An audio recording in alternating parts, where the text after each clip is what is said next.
سلام، من حسام الدین هستم. به کانال من خوش اومدید. تو این ویدیو میخوایم در مورد این صحبت بکنیم که چرا بعضی از افراد بی دلیل بدونی که کاری بکنن میرن رو مخ ما و یا اینکه حساسیت‌های ما رو تحریک میکنن. واقعا هستن توی اجتماع، توی محل کار، بیرون، توی خانواده میبینیم آقا یه سری افراد هستن اصلا کاری به کار ما ندارن، اما رفتارشون رو مخ ماست، اعصاب ما رو به هم میریزه، هی میخوایم بریم بهشون گیر بدیم، یا مثلا انگار یه جوری داره یه کاری میکنه که واقعا تو دوست داری اونجا رو ترک بکنی یا یه چیزی بهش بگی. خب علت این چیه؟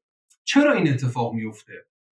ببینید دوستان، ما توی مباحث کوچینگ یک بحثی داریم به اسم پروجکشن. به این معناست که ما میایم مسائل و حساسیت‌های خودمون رو توی افراد مختلف بازتابش رو میبینیم و یا به عبارتی فرافکنی میکنیم. ببینید حقیقت ماجرا اینه که اگر یک فردی مثلا میگم توی اجتماع شما باهاش برخورد دارید داره کار غلطی رو انجام میده، فرضاً شما یک فرد معتادی رو ببینید توی خیابون یک گوشه‌ای افتاده، خب شما اون فرد رو میبینی، ناراحت میشی، دلسوزی براش میکنی، اما واقعا اعصاب تحریک نمیشه. چرا؟ برای اینکه شما اون موضوع رو و اون حالت رو توی خودت نمیبینی و یا حساسیت هایی رو شما تو درون نسبت به حالتی که اون داره ایجاد نمی‌کنی.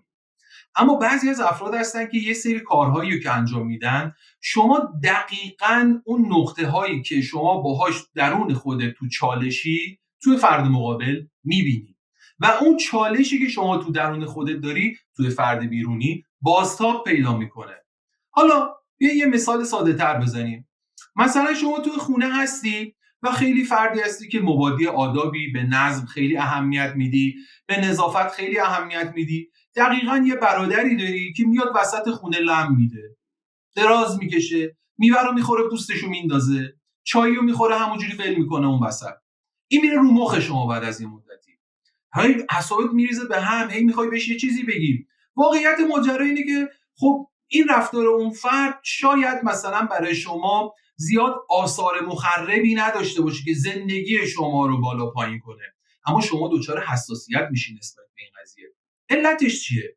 علتش اینه که شما توی محدودیت‌ها و چهارچوب‌هایی که تو درون خودت گذاشتی، این چهارچوب‌ها یه حالتی داره که نتونستی استوارش بکنی، نتونستی قویش بکنی و با خودت تو چالشی. یعنی به خودت میگی آقا چرا من باید همیشه نظم رو رعایت بکنم؟ چرا من باید همیشه مبادی آداب باشم و یا توی چارچوب‌هایی رفتار بکنم؟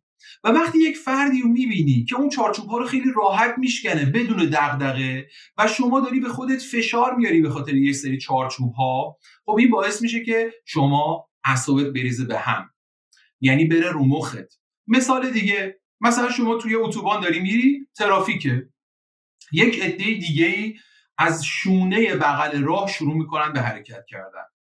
خب این رفتار اونها یه مقدار بده، به دور از فرهنگه، به دور از قوانینه، اما اینا دارن این کارو میکنن.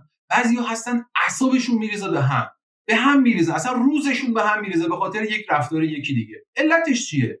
علتش اینه که اون فرد تو چالشه با خودش، یعنی به خودش میگه که آقا من باید قوانین رو رعایت بکنم، نباید حقوق دیگران رو زیر پا بذارم، اما یکی دیگه سریعا خیلی راحت این کارو میکنه.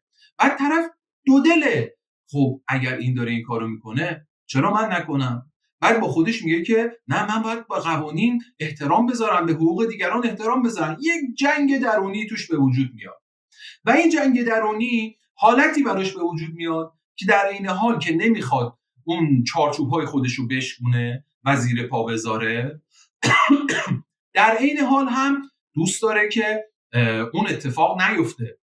چرا؟ چون اون اتفاق دقیقاً بر ضد چارچوب‌های اینه و این فرد داره انرژی زیادی رو صرف میکنه برای اینکه چارچوب‌های خودش رو حفظ کنه، اما یکی دیگه خیلی راحت میشکنه این چارچوب‌ها رو. خب راهکارش چیه؟ راهکارش اینه که دوستان، ما این نشون میده که چارچوب‌های ما چارچوب‌های مستحکمی نیستش. یعنی ما دلایل قانع کننده و قدرتمندی رو برای حفظ و نگهداری این چارچوب‌ها نداریم. خب راهکارش چیه؟ راهکارش اینه که یا باید چارچوب هامون رو مستحکم کنیم، یعنی بر اساس موارد و شرایطی این چارچوب ها رو بچینیم که ما قانع بشیم که اگر یک فردی داره این کارو میکنه برای من مهم نیست، من این کار رو میخوام انجام بدم برای اینکه بهش اعتقاد دارم که این کار درستیه. یا باید این حالت به وجود بیاد، یا اینکه چارچوب های شما چارچوب های شکننده ایه. پیشنهاد میکنم چند دفعه شما هم چارچوب هاتون رو بشکنید، حداقل اون حالت رو هم تجربه بکنید. مثلا شما میبینی برادرت یهویی میوه میخوره و پوستشو میندازه اون وسط، یه دفعه شما هم این کارو ببین چه حالتیه، ببین آیا میپسندیش، آیا از اون حالت لذت میبری. و اگر از این حالت لذت نبردی و تصمیم گرفتی که چارچوب‌های خودت رعایت بکنی، اون موقع چارچوب‌های شما مستحکمه. چرا؟ چون شما اون حالت ثانویه رو تست کردی و دیدی اون حالتی که من نمیخوامش. به خاطر همین دیگه خیلی پایدار و مستحکم رو چارچوب‌های خودت وای میسی و کسی چارچوب‌های شما رو جلوی چشم شما میشکونه، شما دچار آسیب نمیشی، اعصابت به هم نمیریزه، ریلکس میشی. یه موقع‌های یه سری از چارچوب‌هایی که ما داریم چارچوب‌های بیخودیه، هیچ بنیانی نداره و این بنیان‌ها بنیان‌های ضعیفیه و ما رو دچار تنش‌های درونی میکنه. باید حواسمون باشه که این چارچوب‌ها رو بشکنیم. یه موقعی می‌بینیم یه سری مثلا جوون توی پارک محله نشستن، دارن با هم دیگه صحبت میکنن، شوخی میکنن، یک پیرزنی حالا طبقه بالای یکی از ساختمان‌های مجاور اون پارک وایساده و میره رو مخش. یعنی چی؟ اینا هر روز اینجا نشستن دارن با هم صحبت میکنن، شوخی میکنن، خوش میگذرونن. زنگ میزنه 110 آی 110 یه سری اراذل و اوباش مواد فروش جمع شدن تو پارک، بیاید اینا رو جمع بکنید. علتش چیه؟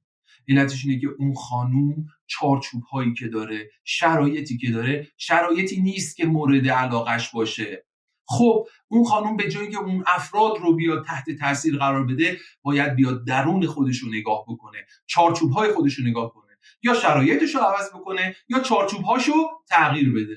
ما به این واسطه میتونیم روی خیلی از محرک هایی که اون بیرون هست تسلط پیدا کنیم و اجازه ندیم هر چیز کوچیکی تو زندگی رو مخمون بره، آرامشمون رو ازمون بگیره. اگر یک جایی شما احساس کردی که یک چیزی داره آرامش شما رو از بین میبره، اونجا یک رد پای از خودت رو حتما ببین و بدون که اونجا یک مشکلی تو درون خودت وجود داره و سعی کن اون مشکل رو برطرف بکنی. حتما از این راهکار استفاده کن، مطمئناً میتونی خیلی از این رومخی‌ها رو از توی زندگیت حذف بکنی.